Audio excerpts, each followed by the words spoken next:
Welcome, welcome, ladies and gentlemen. So today in our completely new chapter, exploring rational expressions, we are going to be talking about graphing rational functions. All right, and I guess that would be worth kind of talking about what rational is. We've seen rational numbers before. Does anyone remember what rational numbers were? Or maybe the root word ratio, the prefix there, prefix, fractions, right? Ratio is like a fraction, so rational expressions are going to be expressions that are ratios of two other expressions, right? Fractions, essentially. So what a rational function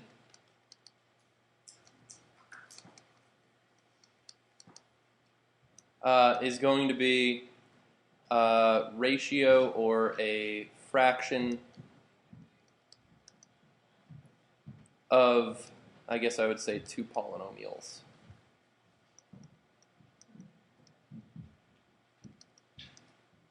Two polynomial functions. All right, so examples of that will be stuff that looks like y equals 1 over x. All right, that's a constant function over a linear function. We'll have stuff like y equals x squared minus 1 over x squared plus 2x plus 1, maybe. Right, and we'll have all sorts of interesting things like that. So our functions are now going to be fractions themselves. All right, so that's different than, this would not be a rational function. All right, this is not a rational function. That's just a polynomial that has rational coefficients for some of its terms. So this is the one of those things which is not like the others. So the first thing I want to talk about is what graphically these look like. And we're going to consider this y equals 1 over x graph first of all. So we're going to analyze that graph.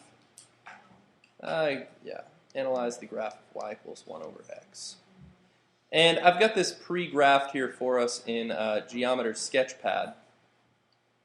And what do you guys think about this graph? This is kind of a funny looking graph.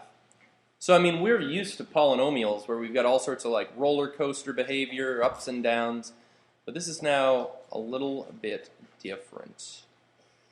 There's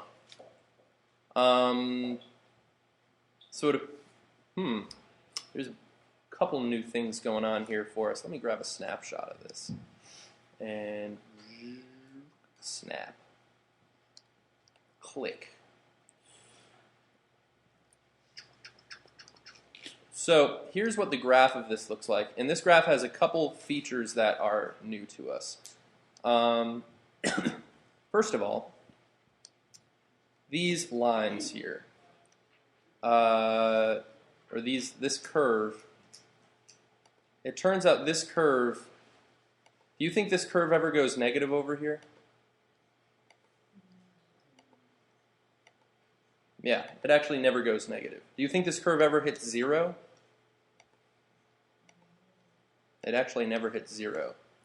This curve gets infinitely close to 0, but never reaches it. All right, imagine, well actually, y equals 1 over x. Yeah, I mean, for plugging in big numbers, right? If I plug in 10, I'm at 1/10. Small number, that's 0.1. If I plug in 100 for x, I'm at 1/100th, or 0.01. Even closer to 0. If I plug in a million, right, it'd be like 0.0000001. I didn't count my O's. And the larger the number that I plug in is going into the denominator, and I'm dividing 1 by that really large number, which is giving me a very small number. And as x gets bigger and bigger and bigger, 1 over x gets smaller and smaller and smaller. And it's going to get super close to 0, but it never will get there. All right? It'll approach it, but it'll never get there. It'd be as if I said, good news, everyone, I'm letting you out of class early today. However, one stipulation. Every 5 seconds, you can only cut your distance to the door in half. So let's say, you're 16 feet away, and 5 seconds later you're 8 feet, and 4 feet, and then 2, and then 1, and you're like, this is so great, I'm getting out of class early. But then another 5 seconds, and you're now half a foot, quarter of a foot, eighth of a foot, 16th, 1/32nd, 1/64th, 1/128th, 1/256th, 1/512th, 1/1024th, 1/2048th, and you're just getting closer and closer to the door, and you're like, this is a bad deal. And in fact, you're never even going to pass through the doorway. You're never even technically going to get to the doorway. Although theoretically, your muscle movement and dexterity would be limited, that you couldn't cut the distance between you and the doorway down any further because you can't split atoms, right? But in theory, you would never get there. All right, and I offered you a bad deal. You would spend forever getting closer to the doorway. And we'd all agree you're approaching it, right? But some sort of futile romance in some Hollywood movie where the guy likes the girl but never ever is able to ask her out. She never gets it, maybe. I don't know. Right? He's approaching a relationship with her but never ever gets into one. It's sad. Spends forever. The girl never notices him. Sad story. But that's the idea, all right? And so this is sometimes represented on a graph with this dotted line.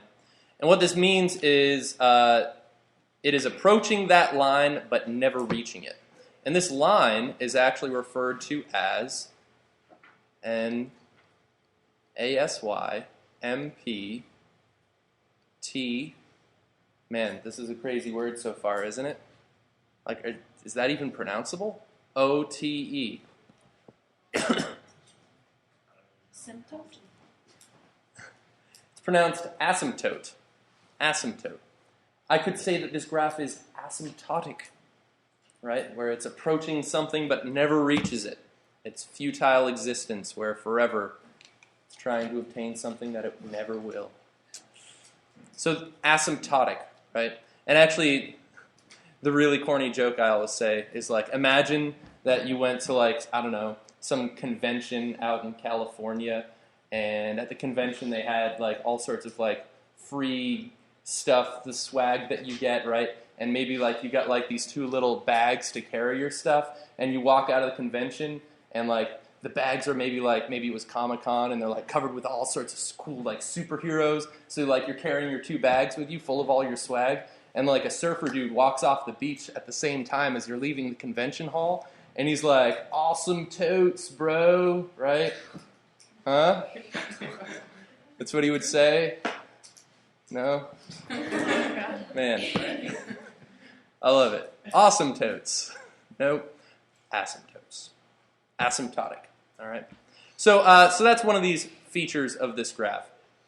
And actually, I don't know if you realized it, but what does this graph equal when x is 0?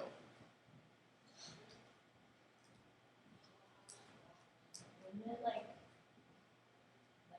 0 on the x-axis? Wouldn't those things join? Become a x? Well, when x is 1, y is 1. Right, because 1 over 1. When x is 2, y is a half. When x is 3, y is a third. When x is 4, y is a fourth. But what happens when x is 0? What's the y value here? There isn't one.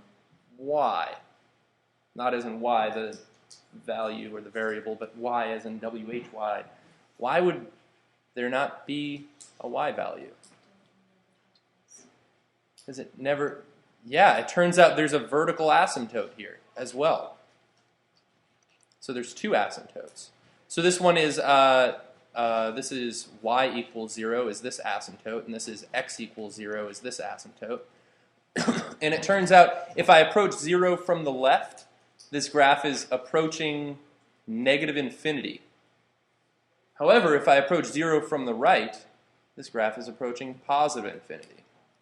So this graph, at 0, it's so far away from itself that it just doesn't get along. in terms of the equation, why would you think x could not equal 0?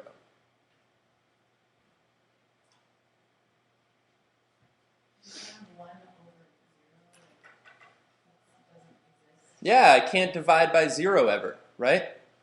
That would be illegal. So if I was to talk about the domain of this function, it would be the set of all x such that x could not equal 0. Right? It exists from negative infinity all the way to positive infinity, and then one spot on the graph doesn't exist. And let's actually talk about why is this going off to negative infinity over here and positive infinity over here. All right. Well, let's think about what numbers I plug in. All right. So if I plug in 1, 1 over 1 is 1, right? So the height is 1. If I plug in a half, 1 divided by halves, how much is that? 1 divided by a half. Or what's $1 divided into 2 50-cent like pieces? How many piles would I have? 2, right? 1 divided by a half would be 2. 1 divided by a fourth or a quarter, $1 breaks up into 4 quarters, right? So at 0.25, this is at 4 for its height. All right, dividing by an eighth would be at 8, 1 over 1/8, right? Just to verify, 1 over 1/8. I could write that as the same as 1 times 8 over 1, multiplying by the reciprocal, and I'd get a height of 8. So if I plug in 1 millionth for x, like 1 over a million, I would divide 1 by 1 over a million, and it would fit in 1 million times. Or if I fit in 1 over a billion, plug in 1 over a billion for x, the y value would be a billion. All right? And the smaller the values of x that I plug in, the larger the y values become. All right? The way I kind of think about it is, imagine I have 1 pizza, and if I divide my pizza in amongst my 8 friends, my slices are a particular size, right? If I divide the pizza among 6 people, those slices are a little bit larger. Among 4 people, the slices are a little bit larger, right? Among 1 person, it's really large. And in fact, if I was able to divide the slices or divide the pizza into half a person, 2 half people could eat 2 pizzas. It's kind of weird. But either way, you see the trend of it getting larger. The fewer people you divide it into, the larger the portions you're getting, right?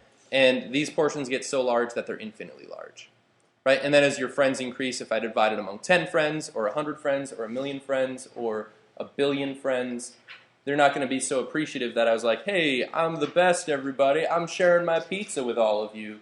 And they're like, yeah, but my slice was like a sliver. Like, thanks? It's not how you make friends. It doesn't quite work out. So that's why this is approaching infinity up here. So what is the range of this graph? We talked about range the other day. Let's see. Man, nope. Let's see. Nope. Yeah, there we go. That's a good one. So what are the possible y values? Goes all the way down to negative infinity here. And y values up here go all the way up to positive infinity. Can it also not be 0? Yeah, it also cannot be 0. Right? And that's where that horizontal asymptote is. Yeah. So there's the range. Let me show you, let me open up Excel here. And I'm going to share this with you guys at some point. But let me enter in. So this is my x value over here, my y value here. So it's kind of like an input-output table. And I'm going to say my y value, now this is one we'll do later, will be 1, let's see, is it thinking? Divided by my x value. All right, so y is just 1 over x. All right, A3 is Excel speak for this cell over here, which is the x. All right, and now if I drag this down, it will copy that formula. Here, one more cell, come on. There we go.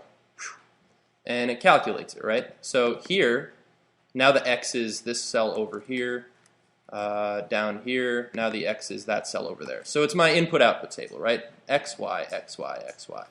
All right, so notice what happens in these top three values here.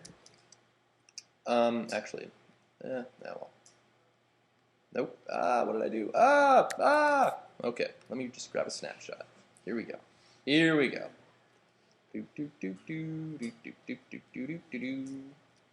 So here's the same information, except not represented in a graph, but represented in a table. And notice what happens as I plug in. Let's look at the really positive values of x. All right, let's look down here first. So when x is 10, 0.1, when x is 100, 0.01, when x is 1,000, 0.001, and the trend, oh, what did I do? Cancel. The trend, you see that 0.1, 0.01, 0.001, this is approaching 0, right, for the y values? And graphically, that's what we saw as well. It was approaching 0, all right? And then what about if I plug in negative x values that are getting more and more negative, right? Negative 10 is negative 0.1, negative 100 is negative 0.01, negative 1,000 is negative 0.001. So this is approaching 0 as well, but it's approaching 0 from underneath, right? It's approaching 0 from the underside. And that's why this curve over here is negative and not approaching 0 from the top, right? On this side it was approaching from the positive side. On this side it's approaching 0 from the negative side. And then let's look at what happens in between. So then I've got some numbers. Looks like I plugged in negative 5 to positive 5. And you see that I've got right, 0.2, negative 0.25, negative 0.33, negative 0.5, negative 1. And if I plugged in some values between negative 1 and 0, like values that get really close to 0, we would actually be approaching negative infinity. And if I approach numbers from 0 from the right side, from the positive, notice these are all getting larger, 0.2, 0.25, 0.33, 0.51. And if I plugged in numbers from between 1 and 0, the closer they get to 0, these would be approaching positive infinity. These are approaching negative infinity, is what's going on. And notice at 0, Excel gives me this awesome thing. It says divide by 0 error is essentially what it's trying to tell me. Can't divide by 0. Excel's like, I'm not doing that. Right? So this is kind of all sorts of stuff going on with this graph. So let's see. So I think that's everything I need to talk about that particular graph. And now let's talk about another one. Let's talk about another one. Nope, wrong color. Exemple. What if I have y equals 1 over x plus 2?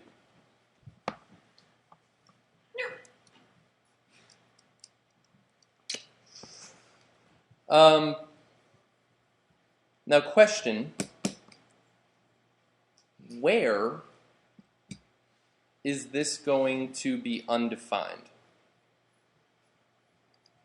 The reason we had an undefined piece for my x value earlier was because I divided by 0, right? So my question for you is, in this function, what value of x would result in dividing by 0? Negative 2, right? So I would expect that if I plug in negative 2, I'd get negative 2 plus 2, and that's, 0, and 1 divided by 0 is undefined.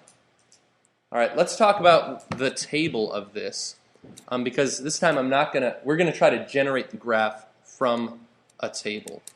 So let me open up Excel here, and this time I'm going to modify my equation. So I'm going to do divide by, what was it, A3, oh, X, there we go. And what was it, plus 2? Yeah, x plus 2, right? And I'll do that. And if I get this little, see how it's like a solid plus sign there? Or like a white inner plus sign? And if I drag to this lower right corner, it suddenly becomes a black filled plus sign. If you get that, you can click and drag down and it copies that formula. and then it will replace all of those cells with my new formula. So you can see that this is x plus 2 in the denominator, right? X plus 2 in the denominator. All right, so let's look at this and analyze our results.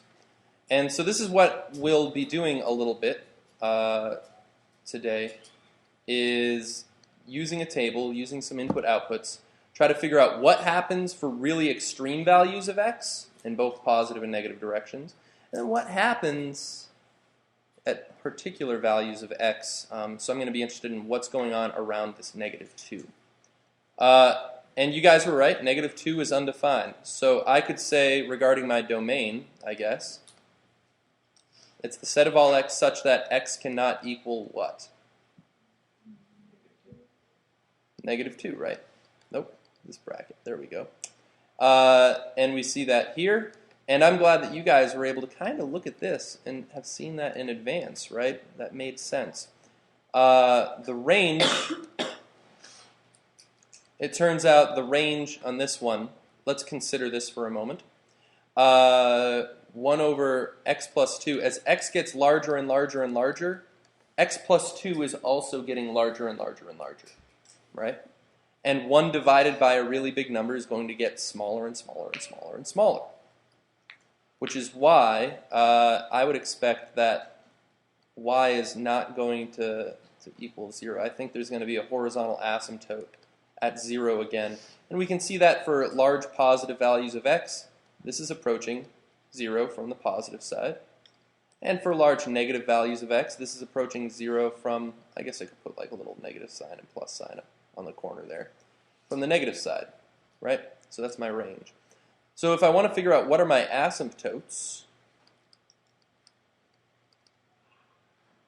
they're pretty much going to happen where my domain and range are restricted. So I'm going to have x equals negative 2 will be my vertical asymptote, and y equals 0 will be my horizontal asymptote. And I just want to point that out. This is the vertical one, and this is the horizontal one. It's a little opposite of what you'd suspect because we think x is horizontal and y is vertical, which they are, but we're saying x equals negative 2, right, on the x-axis at negative 2. That's when x doesn't exist. So these asymptotes are, and the equations of lines that are horizontal and vertical are just a little bit opposite of what you'd expect, that's all. So let's talk about what happens around negative 2. All right, so as I get closer to negative 2 from the left, what do you think this is approaching?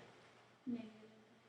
Yeah, right, when I plugged in negative 3, right, I had that. If I plug in numbers that are closer and closer to negative 2 from the left, this will be approaching negative infinity. So this sign was kind of our clue there, right? These are all negative. And if I approach negative 2 from the right, these numbers are all getting bigger, bigger, bigger, bigger. And even though 1 doesn't seem that big, turns out this is approaching positive infinity. So let's give this a graph. And our graphs are going to be generalized, kind of like when we first started working with polynomials, where we just talked about their end behavior, which is kind of what I'm doing here, right? That's end behavior when I was talking about it's approaching 0. And we also talked about how many bends it had, and then we just drew a picture, like rough idea of, what it looked like. So in this case, I know that my point of interest is at negative 2. Nope, wrong color. Nope, doop, doop, bop, doop. So at negative 2 here is my point of interest. I know that I'm going to have this asymptote right there. I know that I'm going to have a horizontal asymptote right along the x-axis here. And my graph is below the x-axis over here. Right? And it's above the x-axis over here. And technically, we could even find out where it's at. Apparently, it crosses through at 0.5 right here. as its y-intercept, but I'm not as interested in that as I am the general shape of this graph. And just to verify that, let me change this to, let's see, and when I plug this in, I'd have to use parentheses just to make sure that it's all in the denominator. Notice what happens if I don't use parentheses. That's not what I'm referring to. Okay? I'm dividing the whole thing by x plus 2, which is what I want. And notice that's what we get. That is what we get. And snapshot. So our general sketch is pretty good, right? I'm proud of us. We figured it out. All right, so it's not impossible to do these. Now there are some interesting cases. Now it turns out your horizontal asymptote will not always be at 0. It is possible to have it at a different spot. And let me do a case like that. I might scroll up and over here. Up and over. Upsy daisy. Here we go. Example. So let's graph y equals, I like this one. I might switch it up actually. X over x plus 3.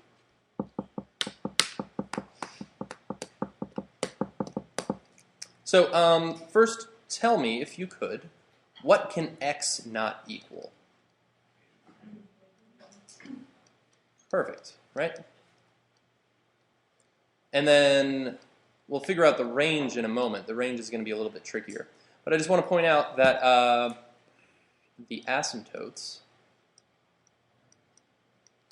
the equations of those asymptotes, x equals -3. Oh, I forget to have my little slash on the domain. It was everything but -3 for the domain.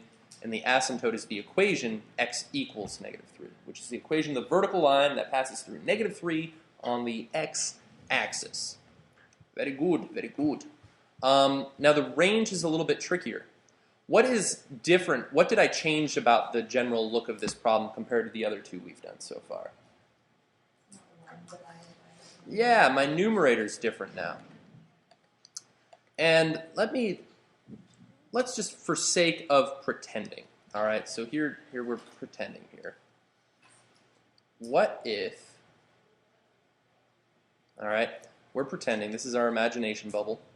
What if this problem, I mean, x we're talking about like for our end behavior, which kind of defines our horizontal asymptotes, are based off of the really big values of x, right? We're plugging in like things approaching positive infinity, and we're plugging in things approaching negative infinity.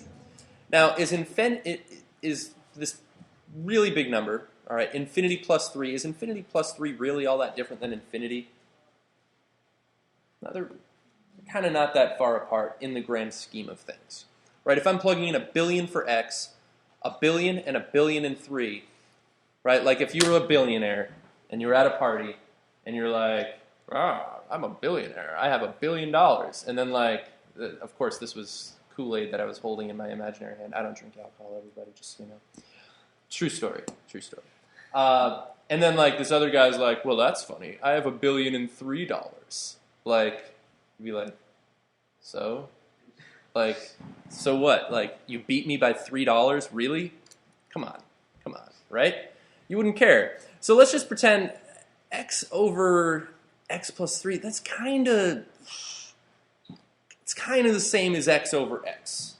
You're both billionaires. Get over it, right? $3, right? Come on. Because you're going to spend that $3 when you pay like the valet dude to go get your car at the end of the party, and then you'll be even, right? So there you go. And what does x over x simplify to be? X. Well, what would happen with the exponents, right? You could subtract those. That'd be x to the 0 if you want to think about it that way. What's x to the 0? 2. No? No, 1, right? And there's two. The other way you could have thought of it as this, where I could have said, oh, x over x, yeah, those cancel out. And then that's going to just equal 1. Or 1 over 1 if you want to think about the creepy hobbit guy sneaking into both the upstairs and downstairs apartments. This is 1. All right? So for really big values of x, this is just approaching 1. And it turns out that's going to be what our horizontal asymptote is. That I really only had to consider the ratio of the leading terms in order to kind of figure out what my horizontal asymptote is. All right? Specifically in this case because they were a tie for their degree. Because what if, actually, all right, well, let's do this. What if it was x squared, x squared? What do you think that would approach over time? Well, this would have been x squared over x squared, and those still would have canceled out and equaled 1. Right? It's pretty much a tie. And if this was x squared plus, what about this? Plus x. Now, it turns out that yes, right, so this is like a trillionaire and a trillionaire, and this trillionaire happens to have an extra $1 billion laying around. But in the grand scheme of things, $1 billion isn't that much compared to $1 trillion. And then if we're in really extreme values of x, x squared is so much bigger than x for really big numbers. So much bigger that I still would just consider, well, in general, when I'm using my imagination, this is still just kind of x squared over x squared. All right? So it turns out it's just going to be the ratio of my leading terms whenever there's a tie between the degrees of my leading terms. All right? So that's the general idea. So based off of that, I'm expecting that the range is going to be the set of all y such that y is not equal to 1. Because it's going to be approaching 1 from the top and probably approaching it from the bottom on the other side. And that's likely what we're going to have. Now, sometimes there's some other stuff that can happen. Sometimes maybe it's approaching both sides from the top. That can exist. But in general, this is going to kind of be the case. And when we look at the chart in a moment, we will see that there will also be a horizontal asymptote at y equals 1. So let's actually look at a chart. Let's open this up. So let's see. So my equation this time is, it's going to be x divided by x plus, there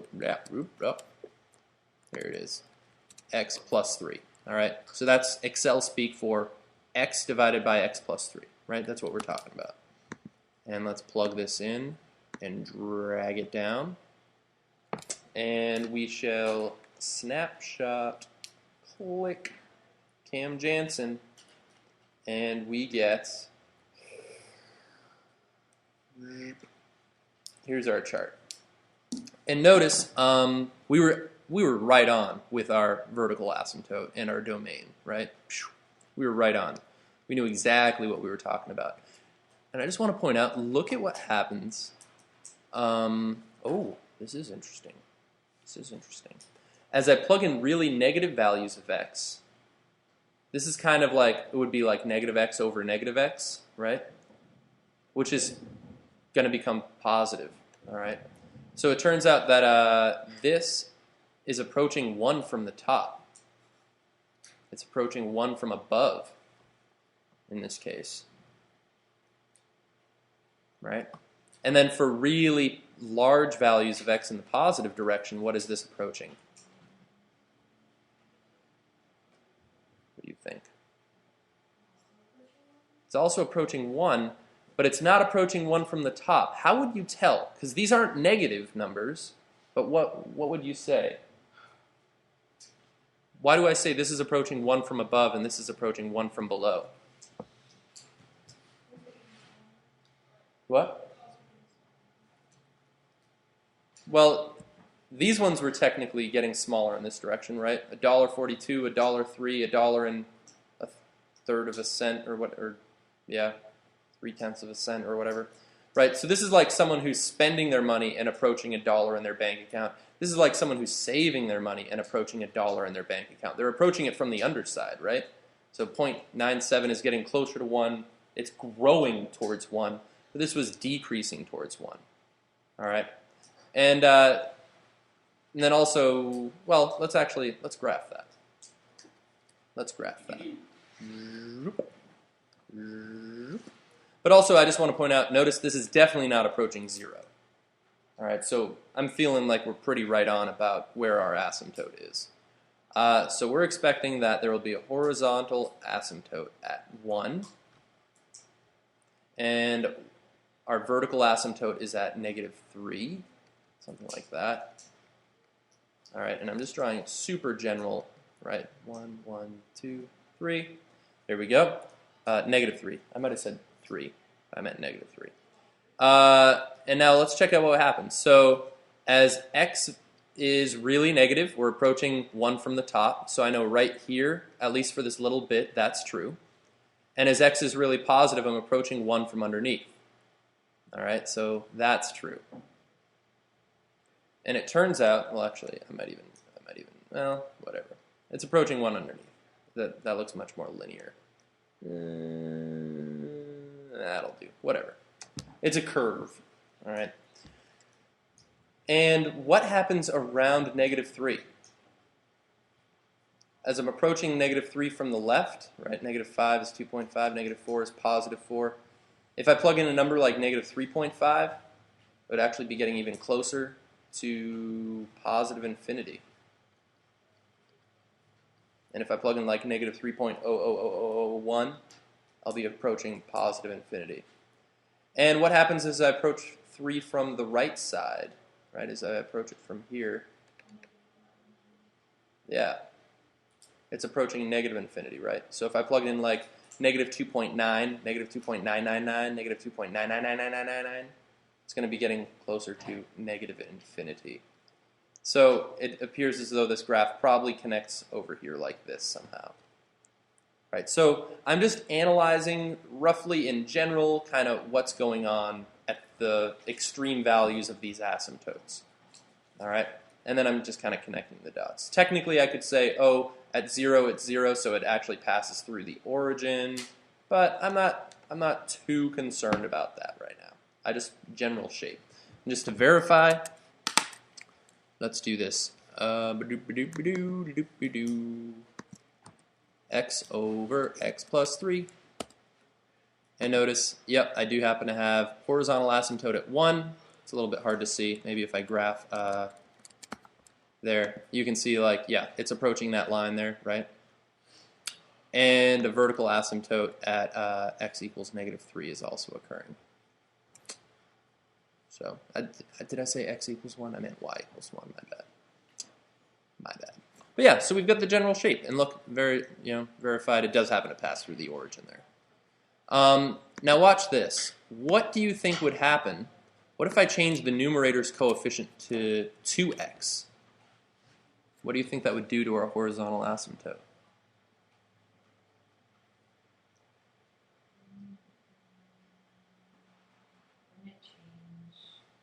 We'll consider the ratio of the leading terms. No? If the denominator was 2. But yeah, look at the ratio of the leading terms. This is like a guy with $2 billion and a guy with $1 billion, right?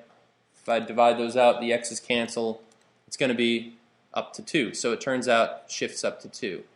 Or if I put the 2 as the coefficient of the denominator, the ratio of x over 2x, if I'm just comparing leading term to leading term, happens to be 1/2. That's what you were saying. What happens if I have 3x over 2x? What do you think that would approach?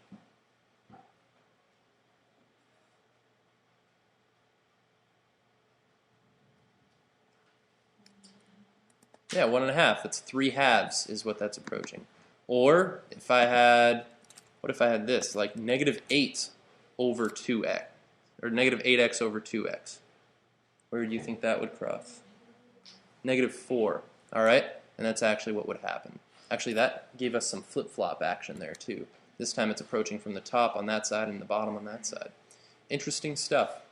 So it turns out that the ratio, as long as your leading terms have the same degree, it's just going to be the ratio of their coefficients is where your horizontal asymptote exists. Now, what about this? Let me simplify this again. What if I had x squared over x plus 3? which is growing faster? I mean, which is going to be way bigger than the other? X squared is going to be like, I mean, if I gave you a deal and I said, where X is the number of seconds you live, I will pay you X squared dollars, or I'll pay you X plus $3. Both of those are all right deals, like if someone's going to give me money. But the X squared, it's going to be a lot more. A lot more. And if we think of my little leading term imagination thing, here's just a separate example. So if I'm imagining, well, let me do this. I'm not going to do this whole problem, but if I have y equals x squared over, I don't know, like x minus 1 or something like that, my little imagination bubble, pretend time, would be, I would just be like, well, that's kind of like y equals x squared over x, right? And what would that simplify to? Yeah, that would just be x up top, right? And what happens when I plug in really big numbers for x? What's y going to approach? Even smaller. Well, if I plug in 100 for x, what's y equal to?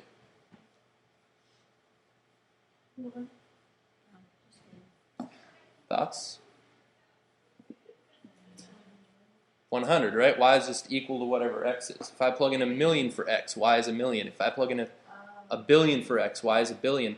This time, y is not approaching 0. It's not approaching 1. It's not approaching -4. What would y be approaching? Whatever x is, and x is also approaching infinity. So this situation here, because this is growing faster than the denominator, it's approaching infinity. All right? So this graph, if I was to graph it, wow, check that out. So as it goes further over, that's like it's not parabolic. It's kind of a weird thing. But yeah, this is actually approaching infinity. And crazy thing, no, never mind. I think this is actually a diagonal asymptote going on here. This is approaching a line over time, but don't worry about that. Don't worry about that. It's craziness. But I just want to point out that if the numerator's exponent is larger, it approaches infinity. If it's a tie, it's the ratio between them. And what do you think will happen if the denominator's exponent is larger? Which one's growing faster now? Denominator. And small number divided by a much, much bigger number is going to be approaching 0. Wow, that's a really weird graph. So over time, it's approaching 0. So I just want to point out, denominator exponent larger. As x gets large, y goes to 0. If it's a tie, it's the ratio of the leading coefficients. And if the numerator has a larger exponent, it turns out it's just going off to infinity. Okay? So kind of all sorts of weird stuff going on there. Let's see, what was the last thing I need to do? Oh, just quick analysis. Where is the vertical asymptote on this? What value of x does not work? 1, because the denominator can't be 0, and that would happen when x is 1 because 1 minus 1 is 0. Okay? And then it turns out, this will be our last example. What if I want to graph y equals, I don't know, x over, let's do x plus 1, x minus 1.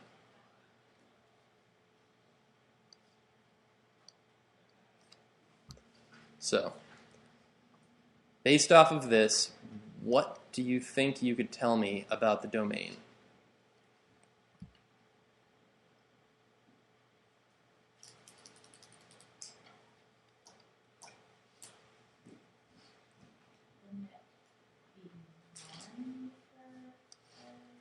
X cannot equal what? Can't equal 1 because over here 1 minus 1 is 0, and 0 times whatever this is also 0.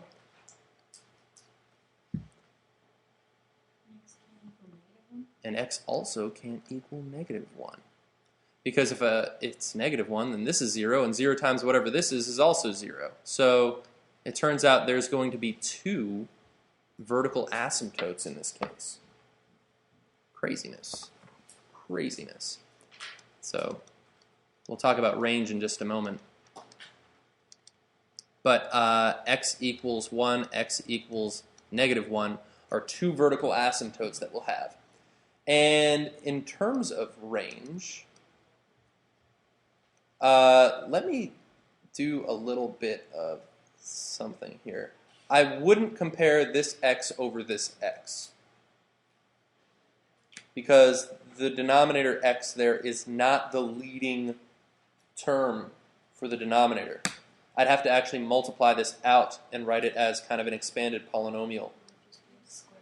Yeah, so that's going to be x squared minus 1, I believe, is what that would happen to be if I foiled it all out.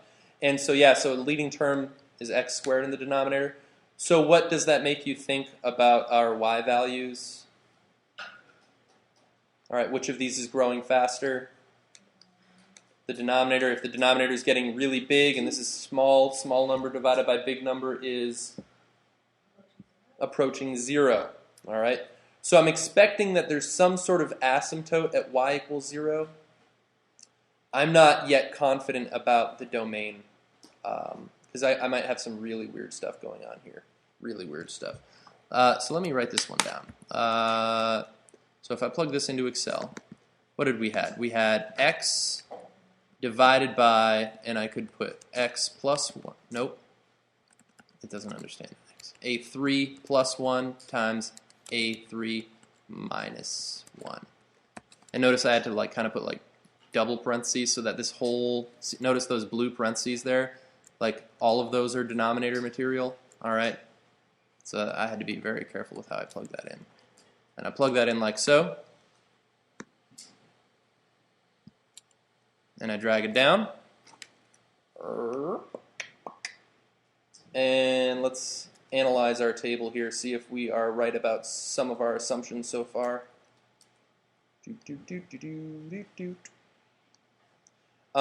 So let's see. Let's talk about our x values. Notice when x is undefined, x does not exist, or y does not exist when x is -1, ba-bing, and when x is +1, ba-bing, right? Good stuff, good stuff. And then notice what happens for our y values. So as x goes really positive, what is this approaching? It's getting small, smaller, smallest. It's approaching 0, and this is approaching 0 from the positive side, so from above. And this is approaching 0 from negative side. Okay. Now there is an asymptote there, because asymptotes are only describing the end behavior of the graph. However, there still might be something funny in the middle. Notice this.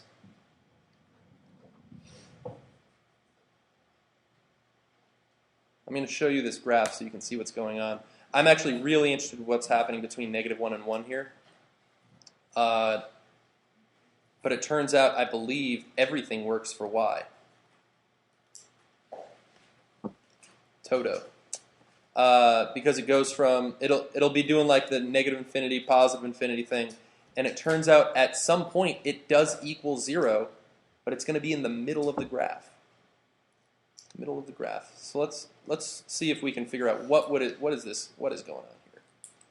Let's graph what we know, and then we'll see what's actually taking place.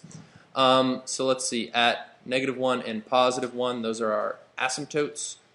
Awesome totes, bro. Awesome totes. For some reason I imagine like a fish from SpongeBob saying that, like Surfer Fish.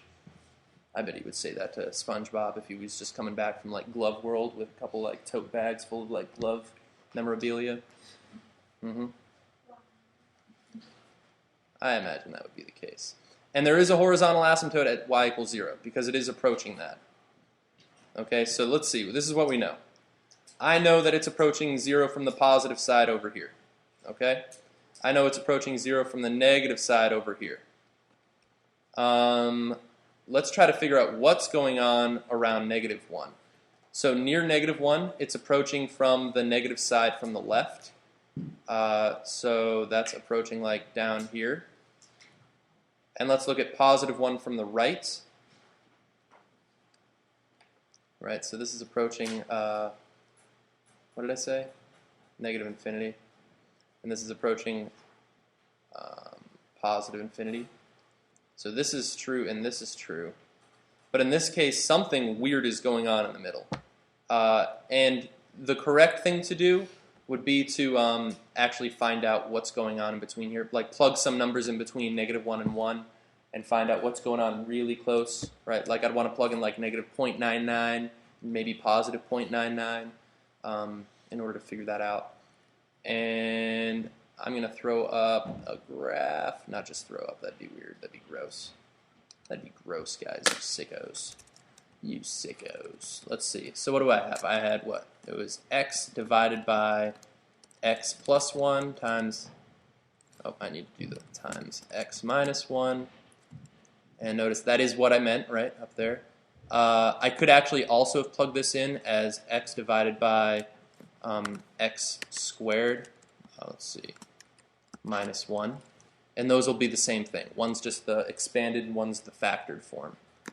And whoa, interesting stuff. Interesting stuff here.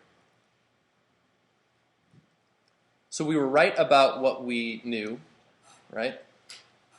We were correct about what was going on at the end behavior there, and even for these vertical asymptotes. But then there was like this weird little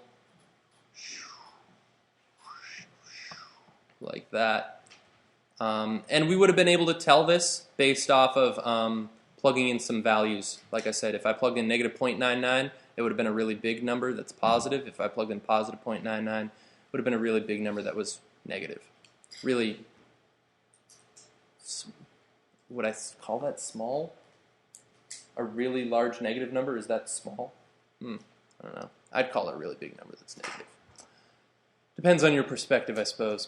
So yeah, so this is the general idea, strategies about graphing these rational functions. They're weird-looking things, I know, but it's all about the asymptotes and what's going on near the asymptotes. Let's see. And just to, let me see, Microsoft Excel. And just to verify what was going on, here I could have actually plugged in -0.999, or 0.9, and then -0.9999, and you can see that that number is getting bigger. So maybe I'll tweak my Excel spreadsheet so you can do some better analysis around some of the asymptotes. Oh dear. And actually the way I've programmed this is, suppose 1 wasn't an interest, or sorry, suppose 0, I didn't want to be the center of that. I could actually shift things around. I could have it like focus around 20. Oh no, now it's, I broke it. I broke it, guys. Nope. What did I do? Huh. Oh, this is supposed to equal, this one's just supposed to equal that up here. There we go. All right. But yeah, so I've got this set up so that you can actually plug in some different values, and your center number will shift around each time. So like -4, and notice now -4 is the center. So if you wanted to use that. So I'm going to email this spreadsheet to you so that way you can use it as a Google Doc if you have internet, and that would be available.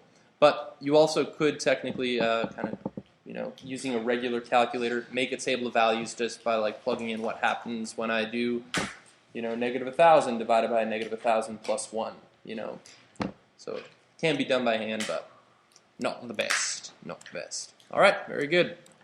Whew. There we go. Start of our new chapter.